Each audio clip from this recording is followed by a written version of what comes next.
today we're going to go through the 5 things we wish we did differently. We sure are, Jesse. And there's a lot of them. There's probably more than 5, but we're going to hit the 5 main ones today. Number 1, formalize an agreement if you have a business partner. So formalize an agreement between me and Jesse, for example, and make your roles and responsibilities really, really clear.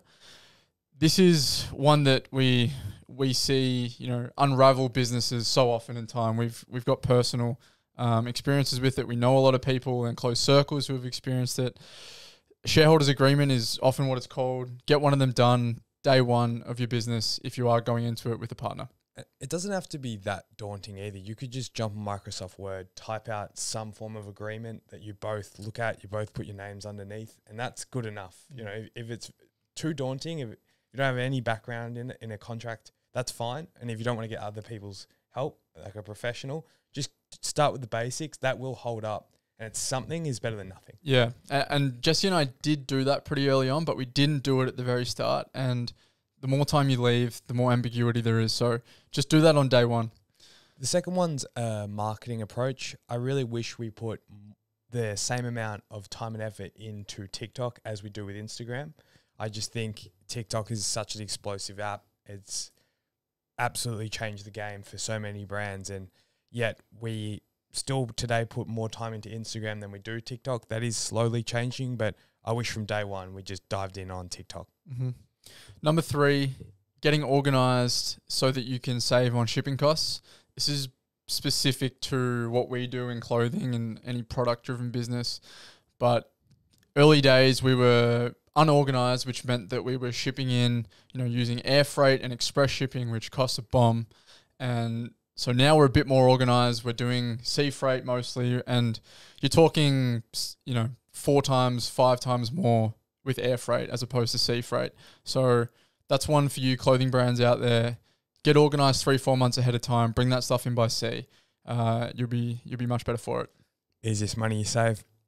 4th is printing out a physical calendar and sticking that up where you can see it. I really think visualizing and having something as a cue is vital at the beginning. There's so much uncertainty at the beginning of a business. Sometimes it's hard to latch on to things and know what's tangible. So go print out a physical calendar and put that up. Yeah. Shout out to Itchpig on this one. This is where we got that idea from. And it's crazy we haven't done that until, a year and a half into the business, because it is so, so valuable. And on there, put birthdays, public holidays, get all that stuff on there so it's all clear, and print out. Itchpig did this really well. They printed out garments that they were releasing and they pin it up so you could see colors, and it just helps you put it together far more in your own brain, Jesse. So we've started doing that, and that's been helping us heaps. Yeah, especially over a 12-month period. As you said, you got colors that you can look at, and it's really, there's that great quote, it's hard to see the trees when you're in the woods, and it really helps you separate from, I guess what I'm saying is it's a clearer perspective. Yep. And the 5th, Jack, is find yourself a mentor. You want me to jump into this one, do you? We can do it together. We'll do it together.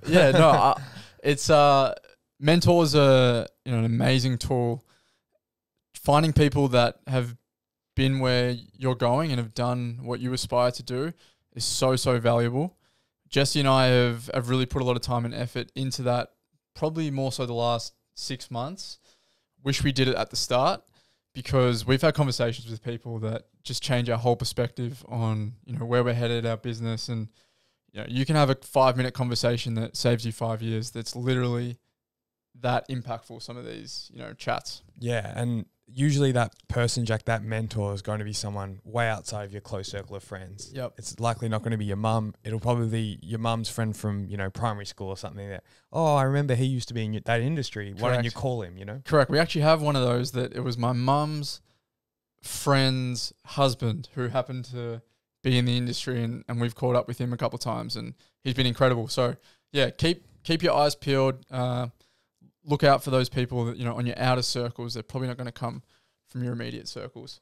So yeah, that's the 5 that we have for you guys. Hopefully those 5 resonate with you and you take action on them, because we wish we did on day one. So yeah, thank you guys.